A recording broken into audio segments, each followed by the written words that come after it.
Hey YouTube, welcome to Faith and Politics with me, Eileen. Y'all know y'all are always first because sometimes the internet be interneting. And so I wanted to make sure that y'all were in here and the clock was ticking because I did the other day and got back on here and it did not even uh stream live. And I was just like, oh my goodness. And I was just talking as if y'all were there and y'all 100% were not.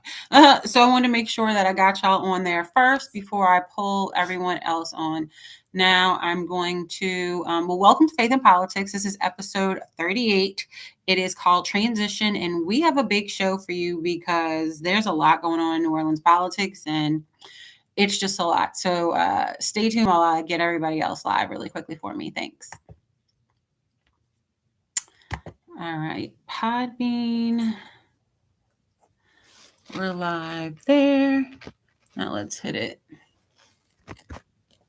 Oh, see, of course. Y'all, I told y'all YouTube want to be acting crazy sometimes.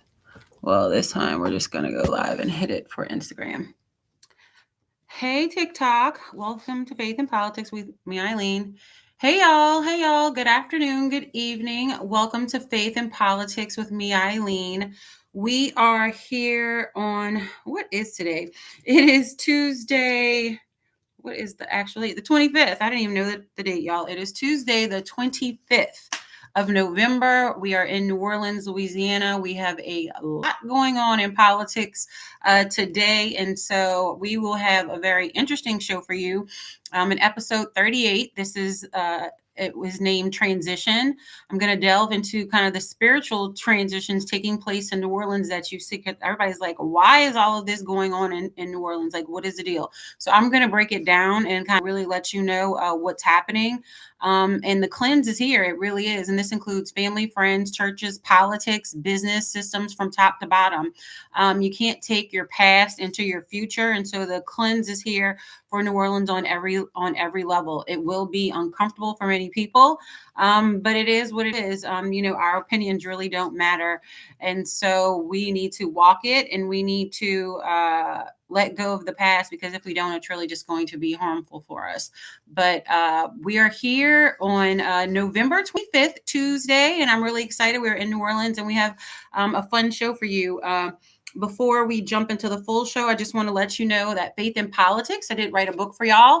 I'm excited because I'm giving away the ebook for free during a 5-day period starting on Black Friday. So November 28th through December 2nd. So that's Black Friday, Small Business Saturday, Sunday, Cyber Monday, and then Giving Tuesday. We're going to be giving away the ebook for free. So if you have a Kindle, this is your time. You can go on Amazon and you can download the ebook for free.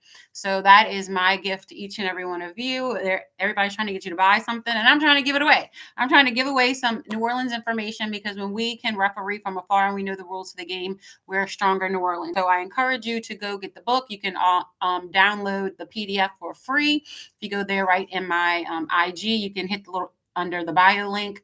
I have the PDF for free, but if you want it free on your Kindle, it's generally $9.99. But if you want it free, now's the time. So from November 28th through December 2nd, the ebook is going to be free on Kindle. So go check it out and get it and share it with all your family and friends and let everybody know that it will be free.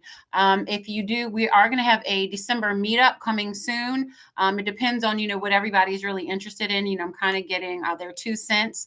So I'll let you know. It'll probably be the second week, because a lot of people have a lot of stuff going on the first week. So if you are interested in coming to our meetup and you want to get the book, please pre-order from me so I can make sure that I have your book there. You can pre-order from me for $15 on Cash App, and it is Cash App $ Faith in Politics, and it has a little purple emblem right here. So if you want to have the book for the meetup, you can do that by Cash Apping me $15. It's really that easy.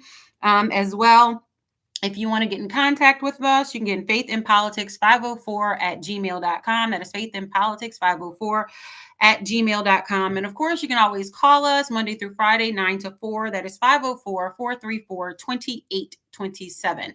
That is 504-434-2827. And so we have a great show for you. I'm really excited about it. Oh, and if you've ever missed a show, because this is episode 38, if you've ever missed a show 1 through 37, you can catch us online at Apple, YouTube, Spotify, iHeart, Amazon Music, Podbean, Player FM, Listen Notes, Podchaser, and Boomplay. So if you're interested in sponsoring partner community solutions, just DM me. I want to hear it, especially with our spiritual takeover, and I'm about to get into that really quickly. So if you follow me on any of my social platforms, you will see that I've been walking around the city. You're like, what is she doing? I'm claiming it for the Lord. I'm claiming it for us, because there's so much that goes on in our neighborhoods. And the Lord said, if you want to take back your block, we can do it spiritually. And so I tried this out. This was a couple years ago when there was a lot of car break-ins. And I was like, God, what is going on with the neighborhood? And he's like, I gave you dominion. What you going to do about it? And I was like, okay, bet. Like, just ask for instructions. So I started walking my block and praying, and we haven't had another car break-in around here since. And we've had a really peaceful neighborhood. And so I offer that to you. I feel like we can just do it in a bigger manner and take back our block. It's crazy because when I was preparing for the show, the Lord had me go back to the first prophecy he had me release for the city of New Orleans. And to be perfectly honest, I really didn't want to do it. And that's just the truth. Giving out prophecies is not, at the top of the list that most people want to do, especially for a city of this nature. We are known for warfare and witchcraft. And so when he called me to do this, I was like, oh God, I don't want to go out there looking like Noah. And he said, I'm going to throw you out there looking like Noah.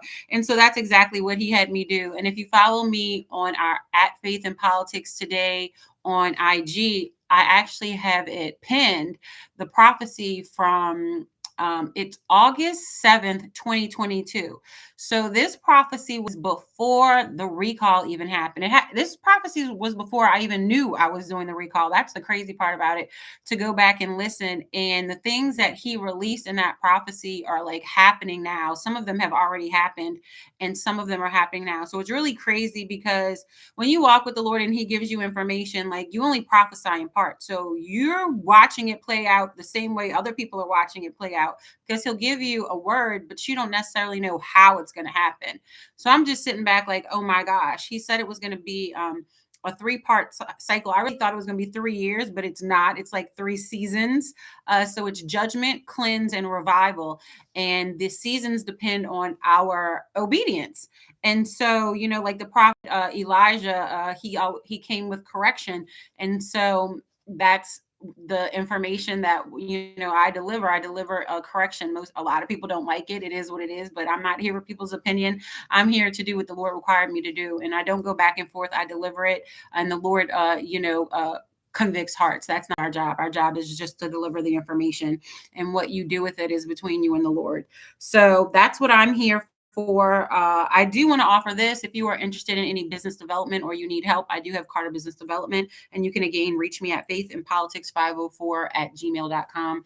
I do outreach for business organizations, government. Clearly, I did it for the city of New Orleans for 3 years, and so I really like to help those who are in need, and especially if the Lord calls us to work together, then I'm 10 toes down to make sure that your business gets what you need. I do have an administrative anointing, and so it just is what it is. I do what the Lord requires. So let's jump into what we're going to talk about today, because y'all, when I was praying and I was like, Lord, what are we going to call this show? He said transition. And part of it is because the transition report from the Cantrell administration to the mayor-elect administration just came through, I guess, Tuesday last week. And so they went through that, and you saw Mayor-elect Moreno come out on Sunday and deliver a message saying that New Orleans had a $222 million deficit for 2026.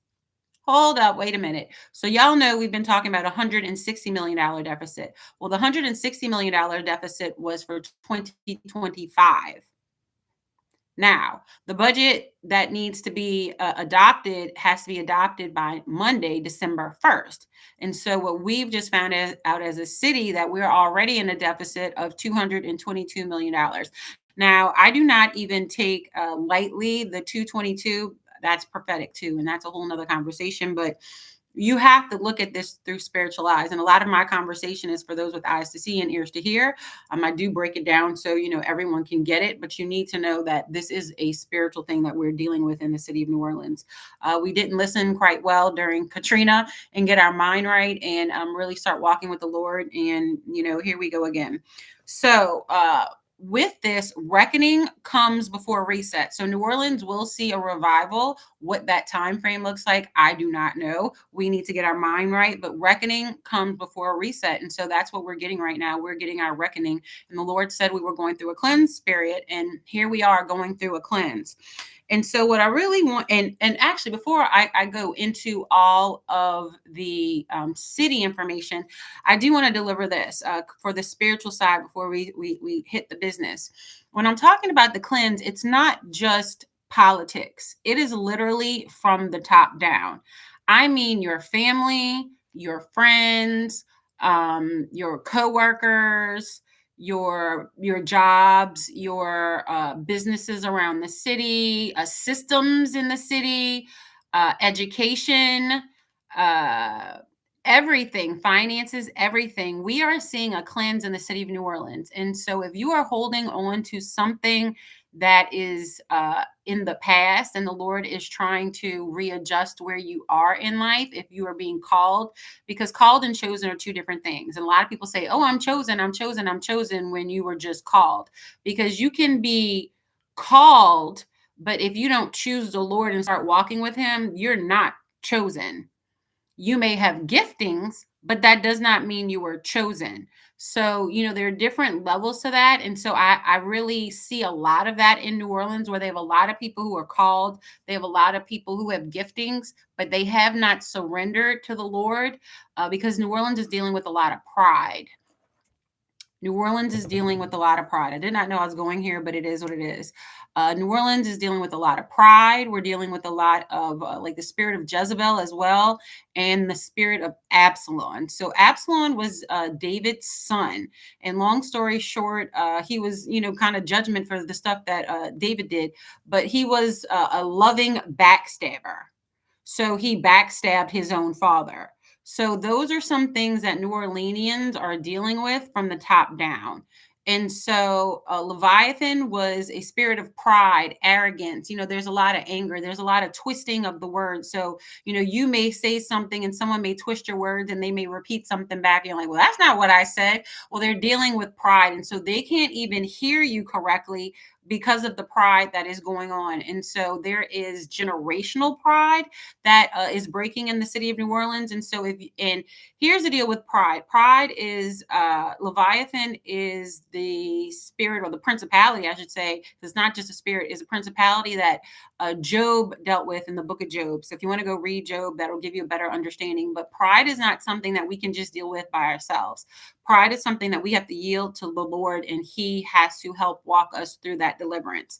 Everyone can receive deliverance, but you have to, number one, acknowledge you need it. You have to repent and tell God you're sorry, and then you have to yield to him and have the Lord walk you through the process. And so if you read the book of Job, I encourage you to do that, especially if you're suffering with pride, which I would say 100% of New Orleans is, because it has been a generational thing for so long, and it is hitting people in the face right now, and people just don't want to acknowledge it because they're prideful. And so they're not yielding, and they're causing confusion and a lot of drama in relationships. We see it all over online, and it's really just sad, but it is what it is.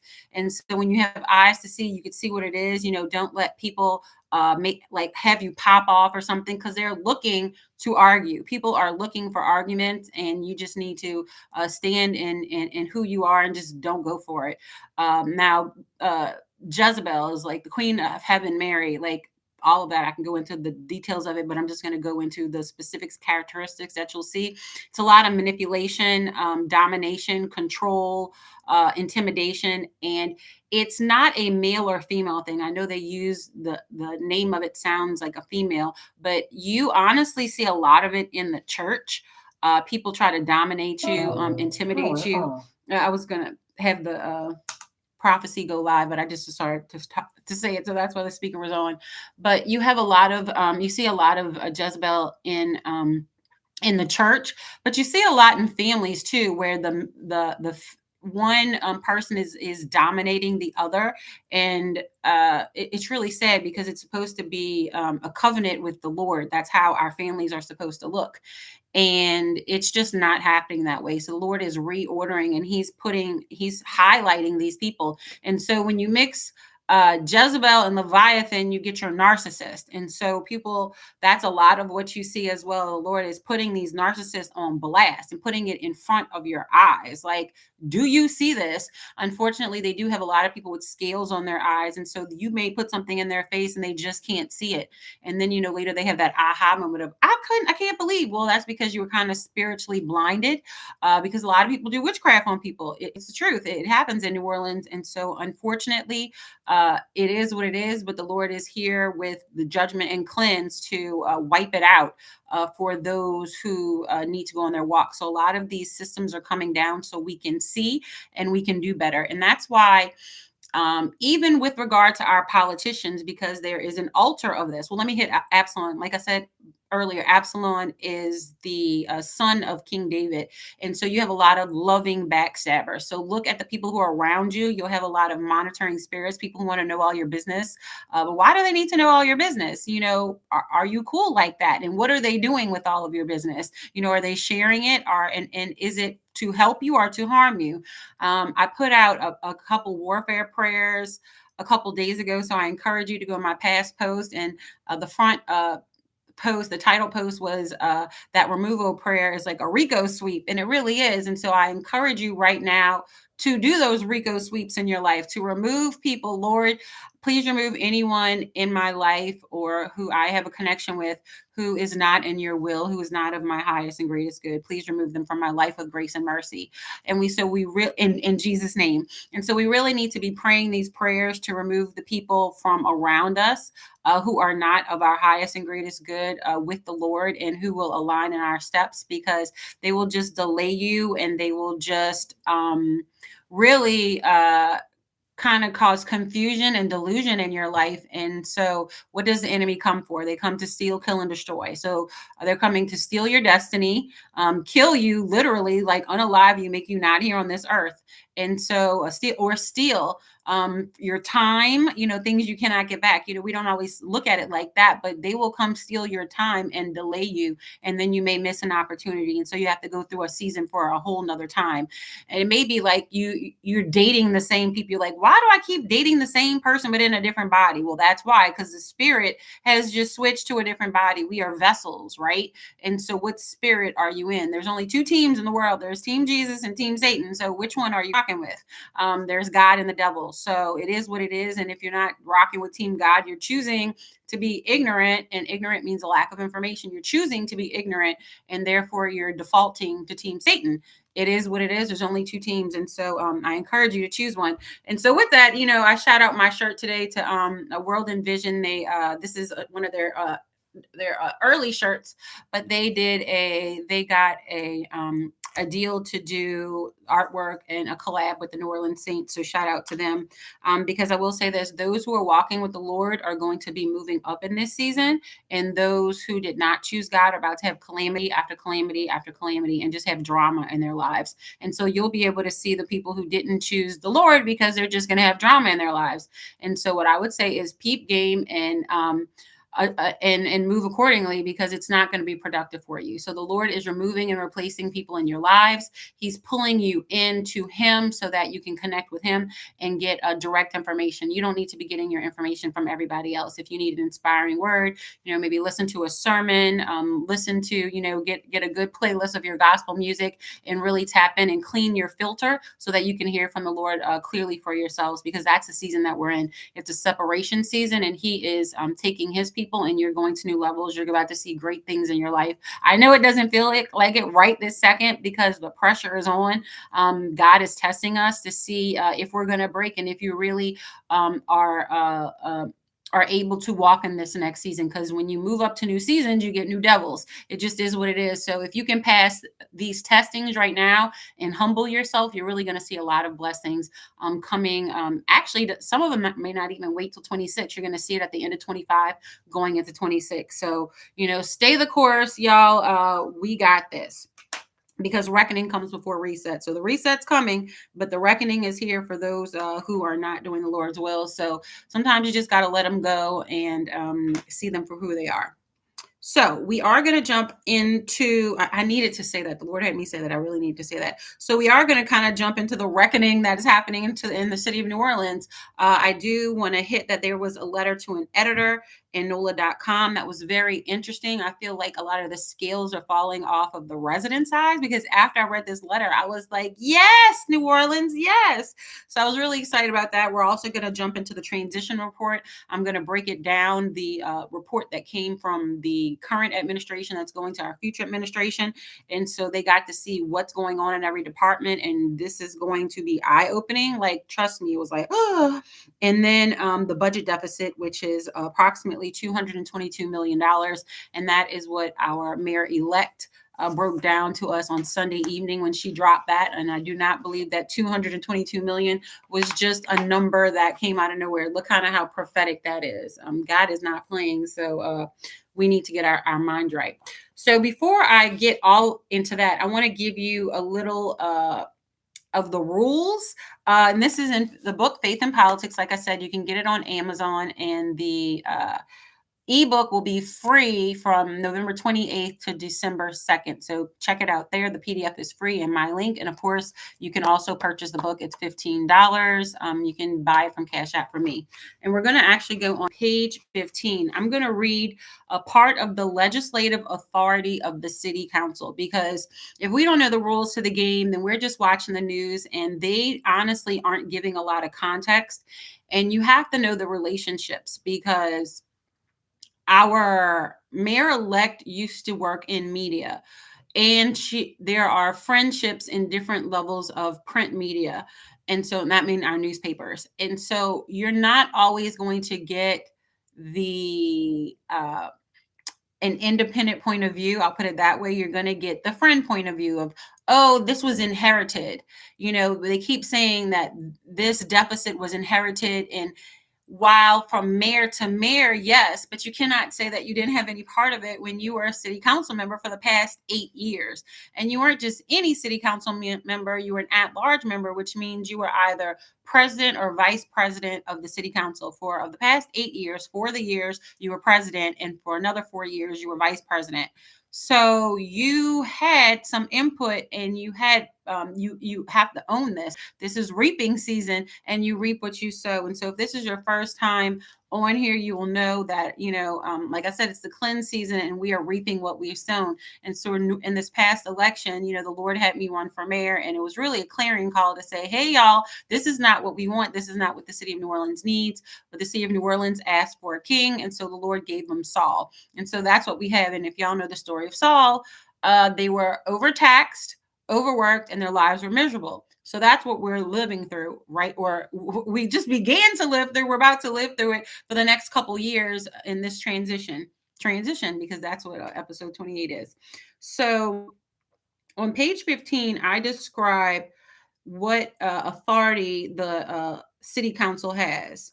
So I'm going to move to the third section, and it says the city council is responsible for overseeing the operations of the city's executive departments. Let me repeat that.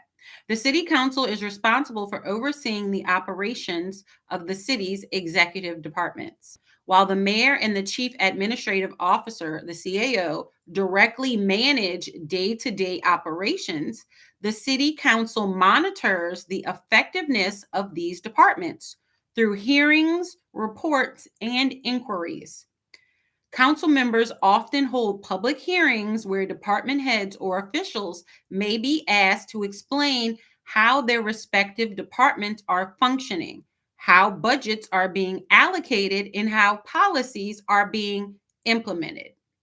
Now, Why is this important? Well, this is important because the city council has oversight authority. And so for these past 8 years, they have not been using their oversight authority properly. And so by law, their job is oversight. And so when they went to when the city council went to the state asking for the $125 million approval for the bonds, the state was the ones who were like, well, hey, we have to put all these guardrails on this money because the people who are now elected were actually the people who were there creating the problem. Like, you were not handling your portion of your job by law per the city charter, which is oversight. So you see a lot of finger pointing right now, but it is what it is. There was a lack of oversight. We all knew that the current mayoral administration had issues. Like, the residents did a whole recall, and we said, hey, pay attention, we have issues. Well, none of the city council members, stood up with us. It is what it is. And so they didn't stand up with us. They also did not do inquiries, which is by law their job. They have the ability to call any department in and say, hey, Department ABC, what's going on? How is your budget happening? And we know that they can do it because they did it in September. And so the question is, why didn't they do it in January, right? The same thing they did in September, they could have done in January. And so today was the first day in the press conference that they actually said that. They said that the CFO, which is the chief financial officer, and the CAO were at odds. And so they were like, oh, the CFO wasn't loud enough. If you're going to be a whistleblower, you should be loud enough. What are you talking about? She told you. Like, the fact that they are taking zero accountability is just showing me their level of spiritual oppression, to be perfectly honest. That's really what it's showing me, the level of spiritual oppression. I was like, how aren't you taking any accountability for the state of the city?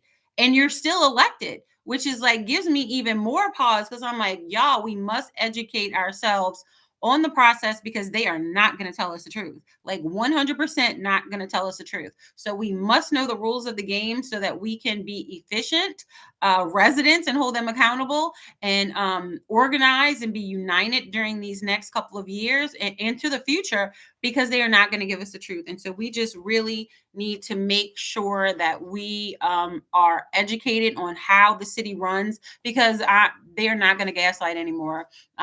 Tell the truth, shame the devil.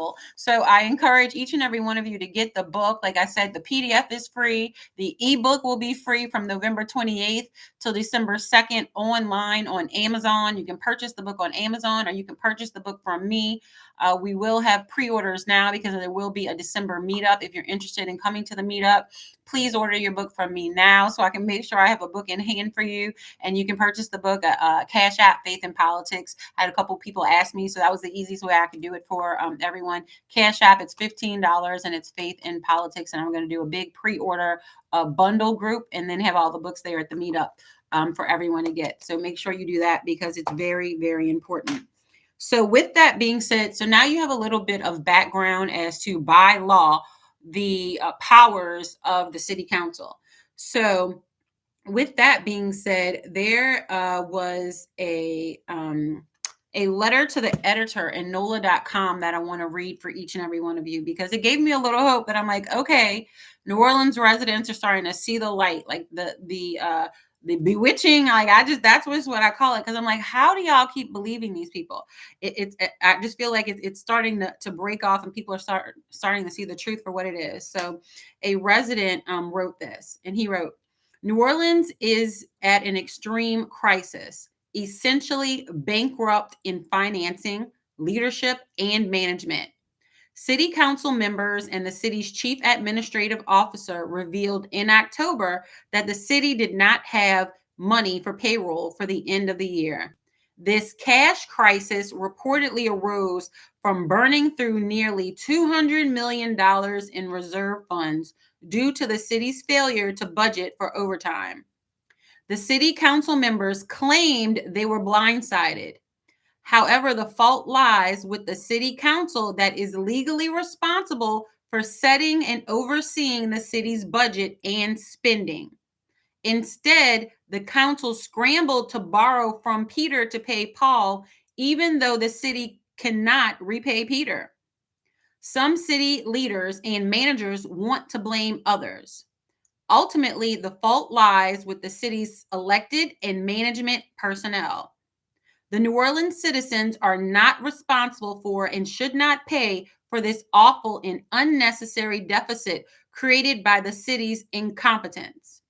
Instead, in the short term, the city's elected leadership and senior management are responsible for these errors, and they should be either fired, furloughed, or work without pay until the city establishes a proper and reliable financial system. In the long term, the city's charter should be revoked and replaced with a balanced, responsible administration subject to intensive, independent inspection and supervision that the citizens do not have to pay for the failures of our leadership and management. And this letter to the editor was written by Thomas Wagner, a resident of New Orleans. So shout out to Thomas Wagner for telling the truth and shaming the devil. It is the first time that I have, seen the newspaper, and this was on NOLA.com. So this was the first time that I saw the newspaper actually give an independent point of view and actually hold the city council accountable. Because we just haven't seen that, honestly. I've seen a lot of gaslighting, a lot of, oh, they've inherited this. Oh, it's not their fault. Oh, there's a lot of finger pointing. But I'm like, no, there's checks and balances. And so if one portion of the government isn't doing something, that's why we have the other branch, the executive branch and the legislative branch. So the mayor is a part of the executive branch. The city council is the legislative branch. They are checks and balances. And when they work properly, we do not find ourselves in this situation. So while the mayor did do the city a god awful situation, put us in a god awful situation, the legislative branch should have checked it way before now. When we did the recall, like, why did they not speak? They could have started speaking up in 2022 with regard to this, right? And so they did not, unfortunately. So we did the recall. They could have begun to do, pay more attention and started pulling departments in. We said that safety and permits needed attention in 2022. We were talking about the Department of Public Works. The Department of Public Works is speaking now about the retaliation that they had in their offices. But we've said this for years. The residents have been speaking up. So, it's reaping season. You didn't pay attention to us now, so now you have to pay attention to us. And the whole city is going to be feeling it for years. The administrative auditor came on and he said he believes he sees this as maybe a 3 to 4 year transition process, to make sure we can get really balance it and get out of this hole. The Moreno administration says she believes it can happen faster than that. We love New Orleans and we would love for it to happen faster than that. But I do have to let you understand that this is not just a physical thing. This is a spiritual thing. And so if we want our city back in a working order, we need to do both. We need to make sure that we walk the walk and talk the talk. And for talk the talk, I mean pray. We need to pray these things away. There was also a post I put by Pastor YPJ, and shout out to him. He was in DC for a convention about a week ago. And so they started putting out clips about it. And they were talking about lying and the spiritual warfare that is going on in government. And so people cannot think that New Orleans is immune to that. It is absolutely happening here. And while these may be your favorite people, how do you think the devil comes with horns? No, the devil comes as your favorite people. And that's how he works through people. God works through people. The devil works through people. And so, yes, he works through your politicians as well. So your politicians can be on Team Jesus or they can be on Team Satan. It just is what it is. And so right now we have had an altar over the city of New Orleans that has not been Team Jesus. And so that's why we have seen all of the calamities, and we will continue to see that until we break through it. And so that's just what it is for New Orleans. And so we need to get our mind right if we want something better. So last week, the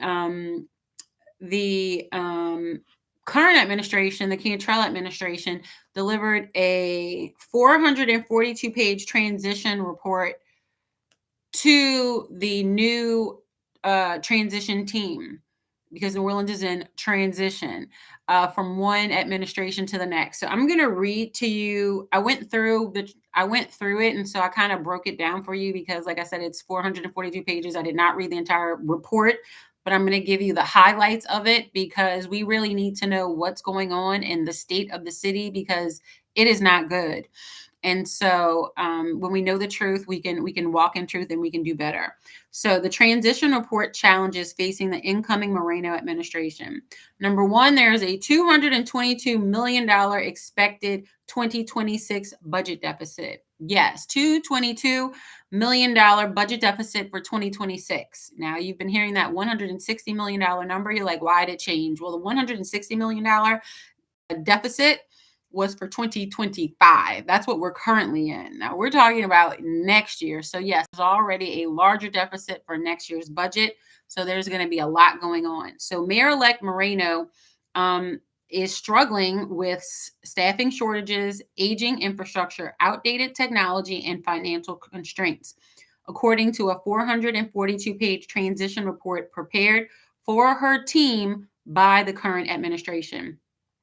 The transition report outlines operational challenges and immediate decisions Moreno must make when she takes office January 12th, 2026. While she prepares a 2026 budget proposal expected to include over $200+ million in cuts, departmental restructuring, and fewer unclassified staff. The budget framework is expected in the coming days and must be approved by December 1st. And that, y'all, that is Monday. So it is right around the corner. So the key findings from the transition report were staffing shortages. Many departments can't meet service demand due to understaffing. The EMS, which is our emergency medical service, is operating with only 60% of needed staff, and overtime limits have cut ambulance support. Y'all don't get hurt in the city of New Orleans. Code enforcement needs 20 to 30 additional staff to reach full capacity. Library officials say that the requirement to live in Orleans Parish is making hiring difficult compared to Jefferson Parish. And the IT recommends adding technical positions to reduce reliance on contractors. So next, the aging infrastructure and outdated tech. So city facilities and vehicles need major repairs and replacement. The fire department warns that lack of new fire trucks could hurt the city's fire protection rating and raise residents' insurance costs. My God. Slow and cumbersome procurement processes are delaying critical purchases, and software systems lack integration, blocking full financial visibility. The next section was the financial strain and proposed reorganization. So they are suggesting that departments warn that the budget cuts will reduce services, including demolitions, youth programs, and code enforcement. Reduced federal grant revenue is impacting staffing and programming. Suggestions include reestablishing a grants department, creating a Department of Human Services, building a cyber security team. Now, y'all remember that we had the cyber attack. And so New Orleans cannot forget that that happened, because it was a real problem. And so I was in city government and I worked for the mayor's office when we had the cyber attack. And let me tell you, it's not something that you want to live through again. And so we really need to beef up our cyber security for the city of New Orleans, because we cannot be susceptible of that again. It is just not what's up. And that's coming from a city employee who lived through it. We need to, the transition goes on to say that we need to form a new economic development corporation, and that improving across department collaboration is vital for city services. So that is a breakdown of the transition report that the mayor, Mayor Cantrell's team delivered to Helena Moreno's transition team. And so with you see what's going on there, that does not seem very hopeful. It just is what it is. It's like kind of a short state of the city. Yeah. And so there's a lot of tightening that is coming up. And so with that, you see what's going on in New Orleans. You see why the transition is, what these transitions are happening, and what this cleansing process actually looks like. So with that being the case, I'm going to now go into the key points of Helena Moreno's or her transition response to that. So on Sunday, after kind of going through that and sitting with her transition team, she delivered a message to the residents of New Orleans that, look, we are about to have a $222 million deficit for 2026, and it's about to be ugly. Like, it is what it is. And so they had a special meeting this morning in City Hall. And so again, if you ever miss any council meetings, you can always catch up. Hey, y'all on TikTok, you can always catch up with them on YouTube at NOLA City Council, at NOLA City Council. I want to make sure you know where you can always catch up and get information if you miss it, because I don't want you to miss anything, and I want you to be connected. So you can always get information there, as well as you can go on council.nola.gov, council.nola.gov.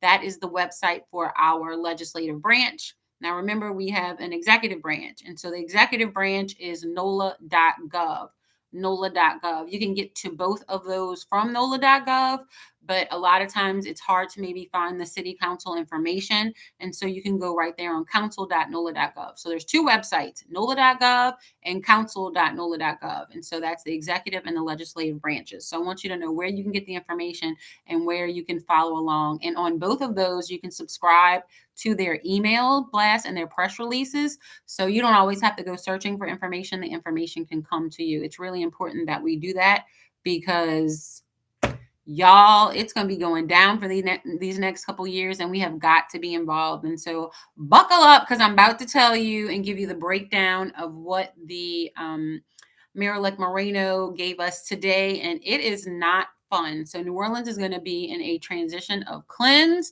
and buckle up, because here it is. So Mayor-elect Helena Moreno releases revised spending plan amid a $222 million deficit for 2026.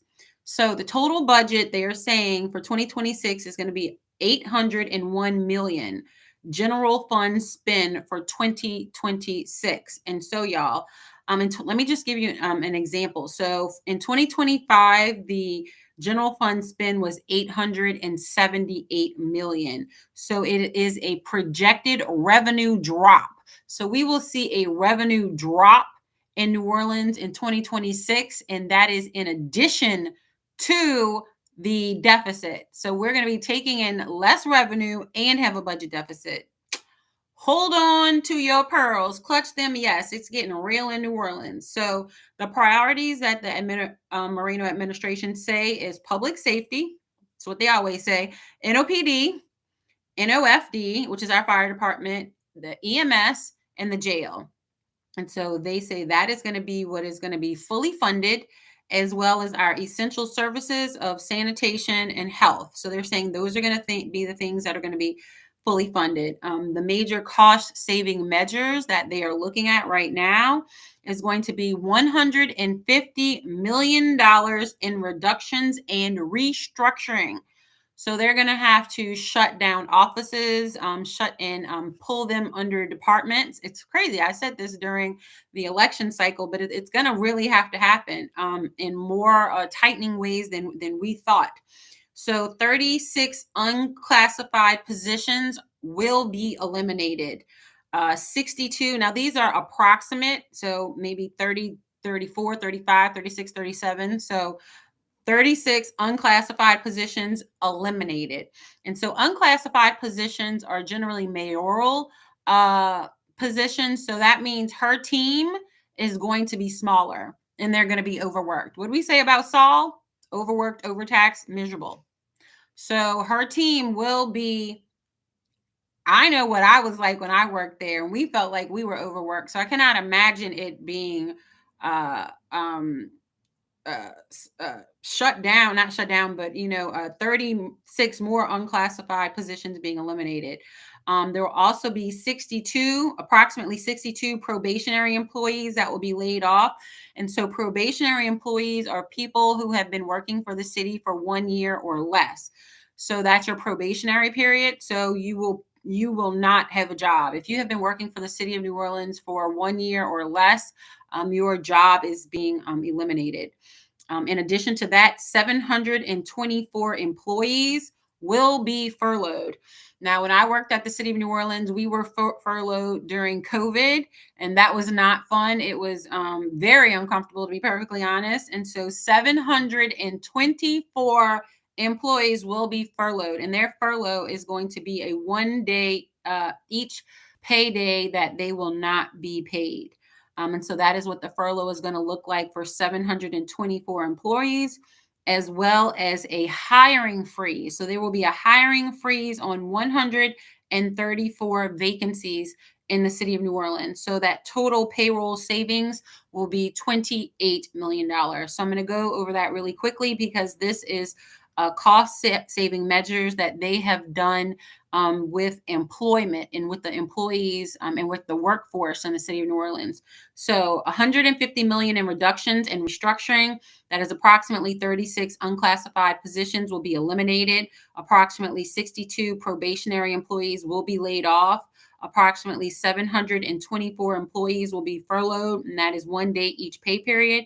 And a hiring freeze on another 134 vacancies, and that'll be a total payroll savings of $28 million. So there will be a lot of discomfort and a lot of changes going on in our city government, and it will be downsized. It is what it is. So we're going to jump into the department restructuring that the Helena Moreno transition team is stating that will be happening. And so this is something a lot of people didn't know, but I need to put it to the forefront so it will not be a shocker when it gets more airtime. The Mayor's Office of Youth and Families will be absorbed into the Health Department. Full stop. The Mayor's Office of Youth and Families will be absorbed by the Health Department.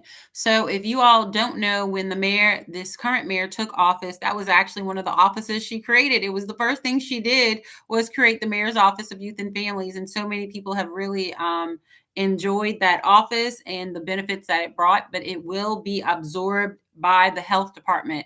And the Health Department is actually one of the departments that is in the city charter, which is why it will be absorbed there. So it's important information that you know that. And so guess where that information is? It's all in the book. And so when you understand the chartered departments and why things are going to be absorbed into certain departments, it is because they are chartered into our city charter. The offices of the mayor are not chartered departments. They can be removed and replaced easily from mayor to mayor is what you see. This last administration created it, and this new administration is eliminating it. So it had a lifespan of 8 years, and it will be absorbed into the Health Department. What else will be absorbed is the Mayor's Office of Criminal Justice Coordination. Now, this office was supposed to make sure that all of the criminal justice offices worked well together. In short, the Mayor's Office of Criminal Justice Coordination, it will be split. Half of it will be going under the Health Department, which I said is a chartered department, and the other half will be going under Public Safety. So it did not say specifically if it was NOPD or anything like that, but how they're going to structure it, we'll probably get into more specifics. But it said the Mayor's Office of Criminal Justice Coordination will be split between the Health Department and Public Safety Departments. So there will be no more Office of Criminal Justice Coordination in the city of New Orleans, as well as the 11 consent decree positions have been cut, and that is because the consent decree is being terminated. So that is one that isn't really necessarily a surprise, but 11 positions that were dealing with the consent decree will be eliminated as well. So I'm going to give you a rundown on that again. The department restructuring, the Mayor's Office of Youth and Families will be absorbed by the Health Department. The Mayor's Office of Criminal Justice and Coordination will be absorbed and split between the Health and Public Safety Departments. And 11 consent decree positions are being cut after the consent decree termination. So that is what's going on there. The next reorganization is going to be revenue and collections. Whew, y'all ready for this? Because it is going down. So projected in 2026 revenue, 725 million plus 76 million in other funds. So that is the projected revenue for the city of New Orleans. And that is less than 2025. So yes, 801 million, but that is less than 875 million that they had in 2025. So we are pulling in less money in 2026 expected than we are in 2025, and we already have a deficit. So it is not looking good for the home team. It looks like ouch. They are negotiating $32 million from Sewage and Water Board. Like they said, Sewage and Water Board owed us about $80 million approximately. And so they are negotiating for them to give us 32 million of that back. It does not necessarily say if it's in one lump sum or in pieces, but that's what's being negotiated now. They are looking for money everywhere. $14.7 million of the ARPA funds. Plus the $17 million from the Wisner Trust funds. They're looking into that. Y'all know that there was back and forth with the Wisner Fund and, who does what. And it was in court for so long. So they're looking to get $17 million from the Wisner Trust funds as well.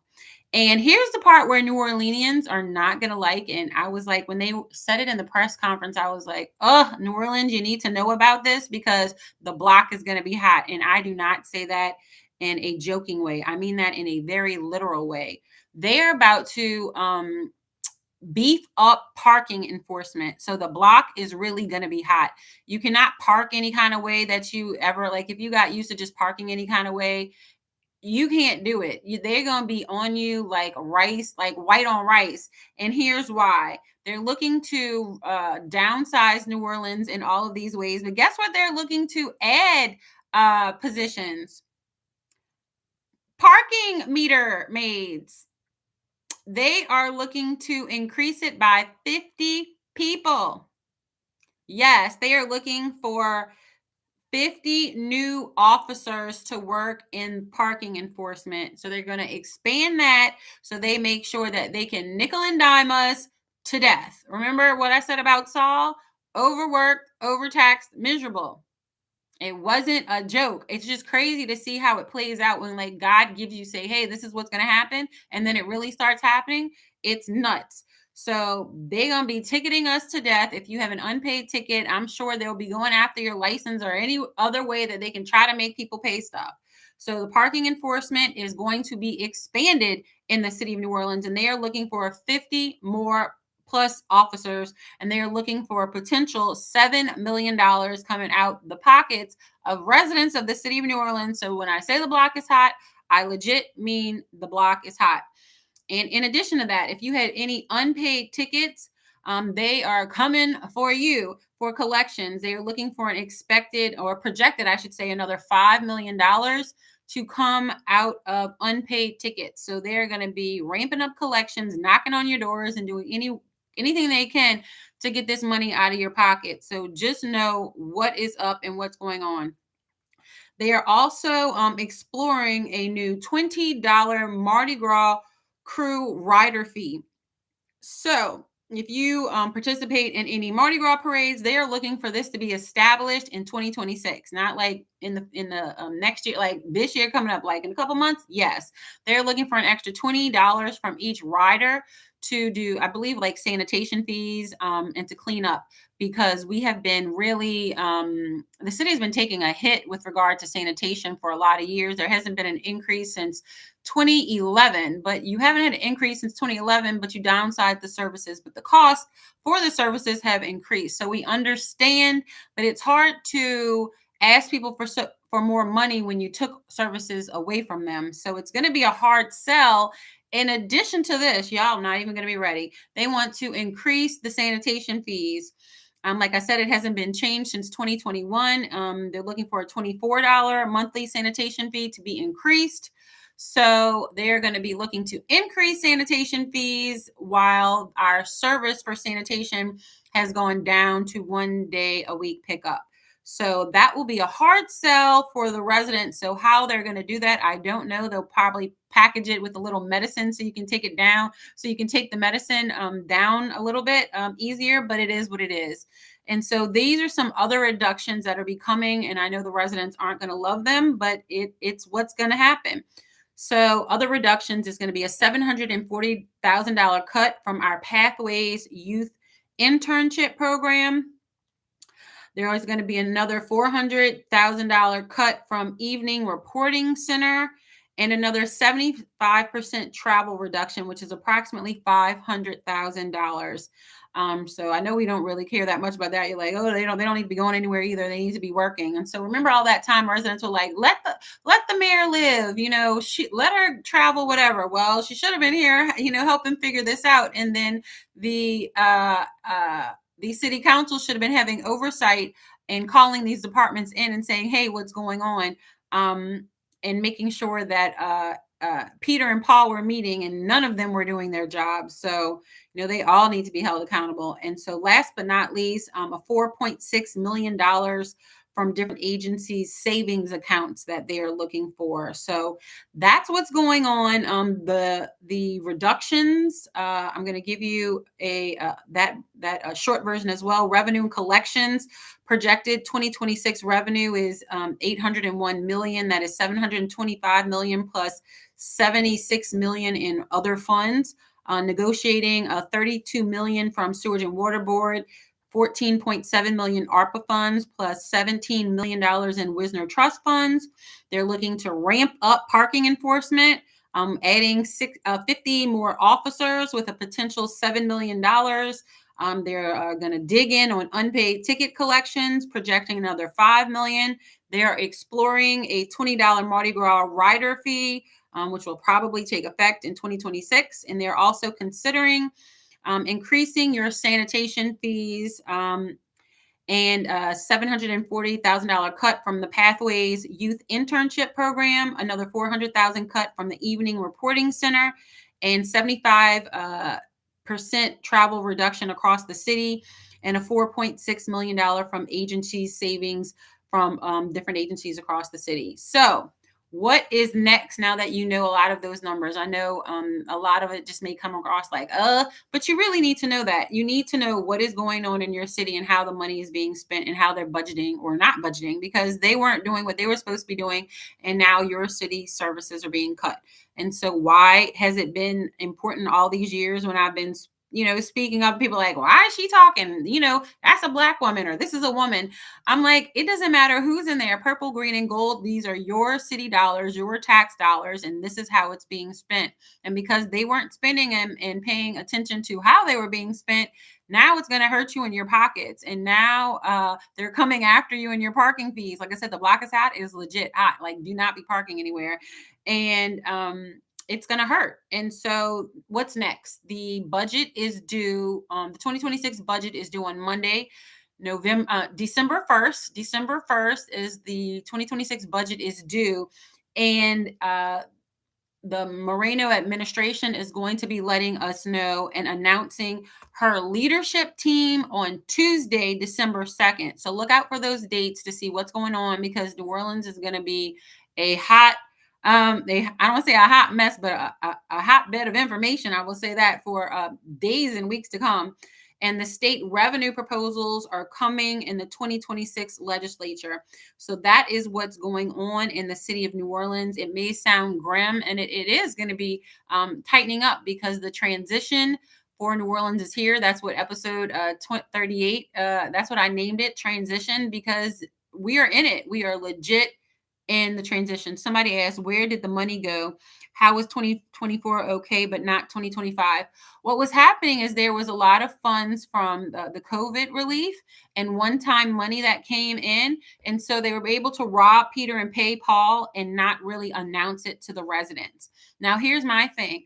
Our city council has been city council for what, at least this group, for 4 years. So you were here through all of this. So how did you not know? You're getting monthly reports. Were you just not reading the reports? Like, what was going on? What were you not doing? And so just to give you a little explanation with regard to that, for an example, with regard to NOPD.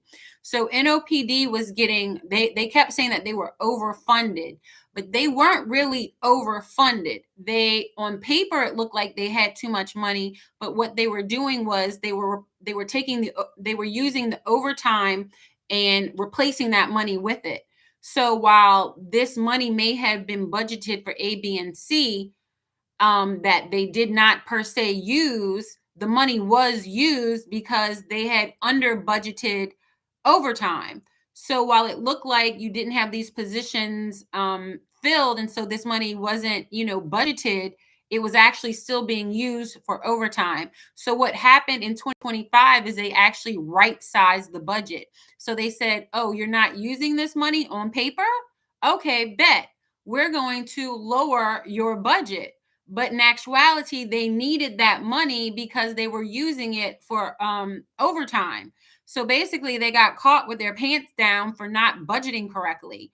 And the city council did not have oversight properly over all of these departments and call them into the table and say, hey, how are you using your money? So when the CFO and the CAO were fighting and arguing, and one was saying this and the other one was saying this, the city council should have used their oversight authority to do investigations. Let me give you an example. They did investigations for the mayor's office of communications when they did that flyer, right? And they didn't want, the communications department didn't want them to know, where they got the money from and who did that and the other. But the city council has investigative authority per law. So they can, ask for paperwork, they can ask for emails, they can ask for your text messages, they can do all of that. But the thing is, they did it for the communications department, but they did not do that for the CAO and the CFO with regard to the city's budget. Why would you not do it? You have investigative authority. It's your responsibility by law. So the administration, while the CFO was ringing the alarm and saying, hey, hey, hey, she still had a boss, which was her CAO and the mayor. So she was ringing the alarm, but they were like, you didn't ring it loud enough.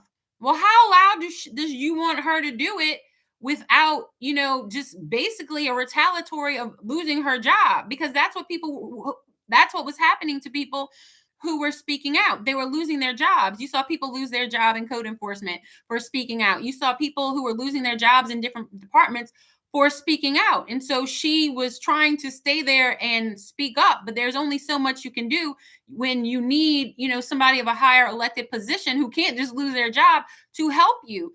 And so I believe that she was in like a catch-22 situation, and the city council is now saying, hey, you didn't speak up loud enough. Well, hey, city council, you didn't do your job that we elected you to do.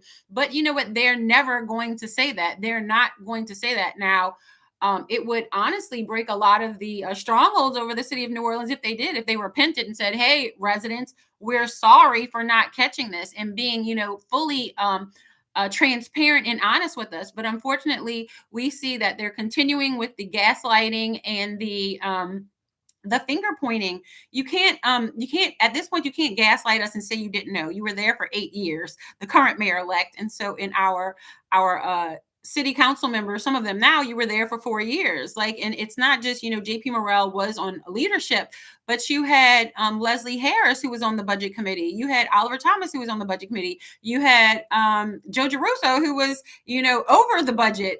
He was over that committee.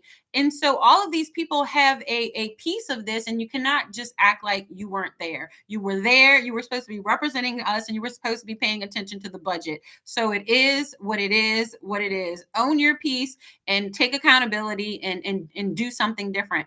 But I don't see any of them, owning it and taking responsibility for it. I see them all just finger pointing, which just makes me sad for the residents of the city of New Orleans, because I'm like,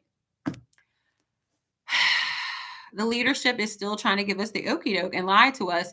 And, I look at it through a natural way, and I look at it through a spiritual way. And I'm just like, until you yield and tell us the truth, we are going to keep going through this drama. And so that's the state of New Orleans. And it's crazy because that was one of the things when I ran on my platform. I said I wanted to give a 90-day state of the city. And so we're getting it now. We're getting it in the cleanse. They were forced to give it to us. Nobody wanted to give us this information and be so transparent, but they are required to at this point because of the deficit. And you can't rob Peter to pay Paul. Y'all know if they could rob Peter to pay Paul, that they would not be telling us this right now. If they could just make it work, they would not have told us any of this was happening. And so I think that is the blessing for us, that, the reckoning had to come where they had to be transparent and tell us. And the state auditor will be in the city of New Orleans, as Senator Cameron said, camped out. He will be camped out in City Hall for quite a while, and not just for a couple months, for years, because when they interviewed him, he was like, New Orleans, to get out of this, will be having to ask for bonds for years, like at least 1 or 2 more years. They hope it's only 2, but it may be 3 or 4, depending on what this really pans out to look like. And so after listening to the press conference today, they are going to be having monthly meetings on the budget. They did have them anyway before, but I guess they weren't doing it to the level and the extent that they're doing them now. Why not? But hindsight's 2020. That's what one of our council members said. Yeah, hindsight's 2020 when we hired you to do the job. But it is what it is. We are here now. And of course, we all want New Orleans to be successful, but it's going to be a very difficult time. We need to buckle up. Because it is going to be uncomfortable. We do have Saul 2.0, switching a little bit to the spiritual before we, tap off for tonight. But we are dealing with Saul 2.0. That is a situation that the city of New Orleans is in. The people asked for a king, and the king ran on a platform of, I'm going to deliver 100 new jobs for the city of New Orleans.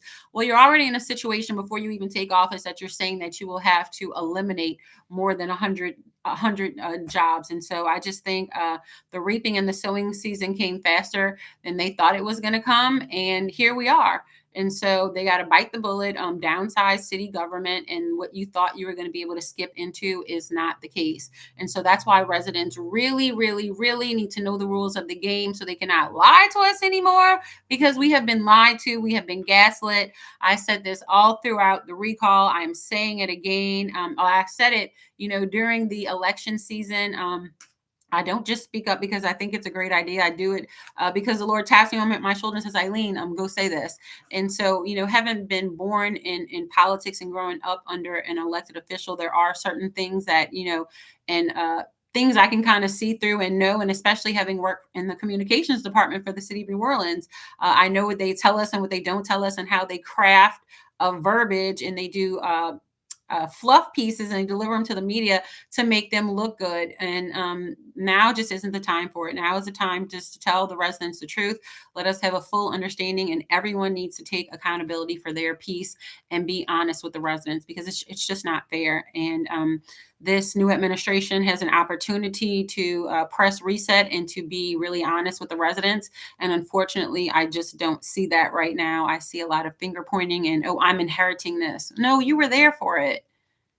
You have accountability in what's going on. And so that's why you are reaping what you sowed. You sowed discourse into the city with regard to this administration. While this administration perfect? Absolutely not. But was the city council perfect? Absolutely not. And so everybody needs to own their piece and move forward together, unified. And so I pray that happens. As you see, I do the spiritual takeover of the city of New Orleans to take back the block. I walk the city and I pray for the city, because we're going to break these strongholds one way or the other. It does not matter who's in office. We have dominion, and when we work together, we can really move mountains. And so that's what I'm calling everybody in the city of New Orleans to do. I'm calling you to take back your block, and from uptown to downtown, from the lake to the river, from the canal, to the ends of New Orleans. I pray that we take back our block and we spiritually do it, because we have some strongholds over the city of New Orleans that need to come down, and systems are coming down. We see it in the Catholic Church. We see it in certain churches. You have a lot of people who are leaving their churches. The time is now. The reckoning is here. The Lord is removing and replacing. And it's not going to be people that you always thought, who thought it was going to be me speaking up? I surely didn't. But when the Lord calls you and taps you, I hope you speak up in your sphere of influence, because we really need to speak up for the city of New Orleans right now. And love our city, love your families, and your friends. And I will say this before we get off. In this removing and replacing season, it is not just in politics. It is not just in business. It is not just in the systems. And you see restaurants coming and going and all these new things happening in New Orleans. It's not just in that. It's really down on a day-to-day level, and with our family and our friends and our workplaces and our coworkers. So if the Lord is encouraging you to move on from someone, it's time to move on. Sometimes people, a reason, a season, a lifetime. Everyone is not in your life for a lifetime. Some people, it's a reason. Sometimes it's a season. And sometimes it's for you to learn something, and sometimes it's for them to learn something.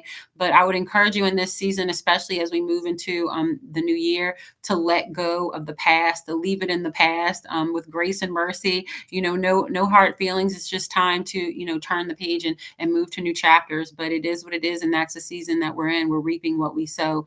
And so I pray that you're obedient to the Lord in whatever he's calling you to do. Align your feet and your way and your thoughts with him, because sometimes we think we know, but I will say this: lean not on your own understanding, because the Lord is doing a lot of things that may look weird and uncomfortable to us, but is for our good, because he knows and he sees things that we can't see.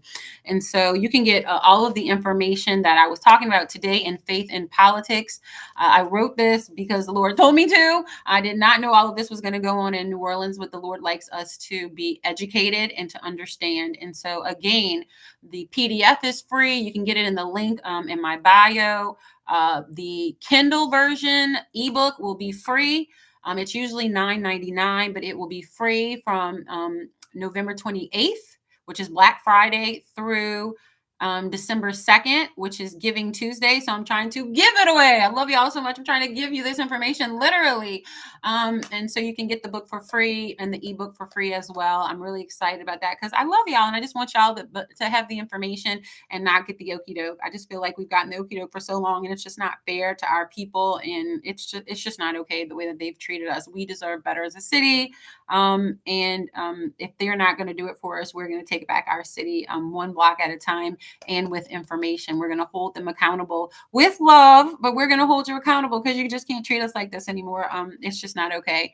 And so I offer this information to you. It was a labor of love, and it's crazy. As somebody was talking to me about it, I was like, yo, I did it all by myself, like legit. Wrote the book, edited the book, uploaded it to Kindle. I did the whole book by myself. So it was definitely a labor of love. I love you, New Orleans. And this is just to make sure that everybody can be educated on the rules to the game, because if they know the rules to the game, then, they can, weasel around us. But if we know the rules to the game, then we can hold them accountable with love, but make sure that they're doing what they're supposed to be doing for us, with just, like this, the example of that the city council has oversight authority and they didn't use it. Well, they're not going to tell us that they didn't use it. But if you read the book, you know that by law, they have that ability. And so when we know better, we can do better together as a community. And it's time that we stand up unified together. And that's what Faith and Politics is all about. So I encourage you to share this with your family and friends, and just to, take back the block, literally. So if you missed the show, just to let you know and wrap up what we talked about, this was episode 38. It was transition. We talked about, of course, how you can get the book for free. We talked about the spiritual takeover of New Orleans, block by block. I also talked a little bit about my August 7th, 22 prophecy that the Lord had me deliver. I'm going to go find it and repost it so y'all can listen to it, because it is nuts to see what I said then compared to what's happening now. And you can see I had blonde hair then, so you will know that is not recent. It was August 7th, 2022. And it's crazy because I gave that prophecy before I even knew that the recall was going to happen. It is just crazy to look back, because when I delivered that, I had no idea I was going to be doing the recall. I had no idea I was going to be speaking up. I had no idea of any of this. Y'all, the Lord has you do all kind of stuff, and just give him your yes, and it will work out. I also talked about reckoning comes before reset, and that's judgment, cleanse, and revival for the city of New Orleans. The Lord is cleansing family, friends, and systems. We read the letter to the editor, which was an eye opener because residents of the city of New Orleans are really starting to see different things. Oh, happy holidays to you too.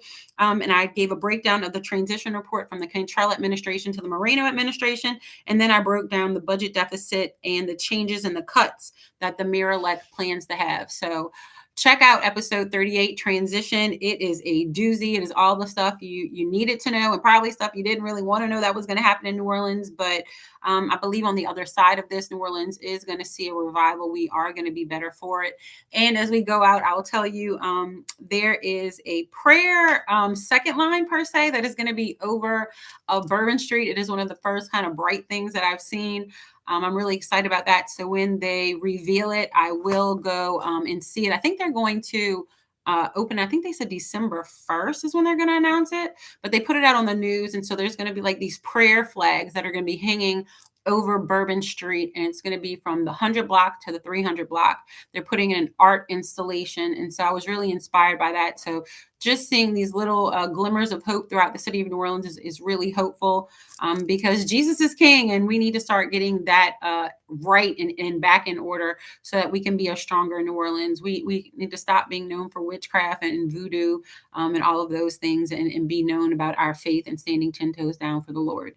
Because when we do better, we will see better in our city and in our community, and number one, for our youth and for our children, because that's who I do it for. I mean, I love everybody in the city of New Orleans, but our youth are going to take over the city one day, and what type of city do we want to leave them? So I offer you to really think about that as we move forward. And don't forget, the block is hot. Do not be parking anywhere, because they are trying to ticket us to death, literally.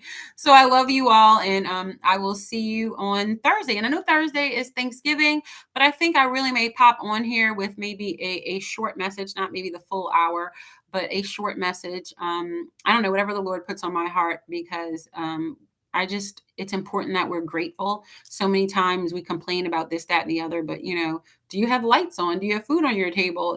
Just little basic things, because everybody doesn't have the basics. And so when you're grateful for what you have, that's when the Lord gives you more. And so he's like, what are you going to do with what I give you? Like the parable of the talents. Maybe that's what I'll talk about, the parable of the talents. When I was little growing up, I grew up Catholic. I did get saved in 2015, dunked, and I accepted Jesus as my Lord and Savior, and did the salvation prayer, because that is important, to say it with your mouth and to receive him. And so when we are grateful for the small things he gives us, he'll give us more. And so what are you doing with your talents? So I'd like to leave you with that. What are you doing with your talents that the Lord has given you? How are you using them to make New Orleans a better place? And so I challenge you to do that. So thanks so much for tuning in, y'all. I love each and every one of you. And let's take back the city of New Orleans together. And I'm out. Y'all. Bye.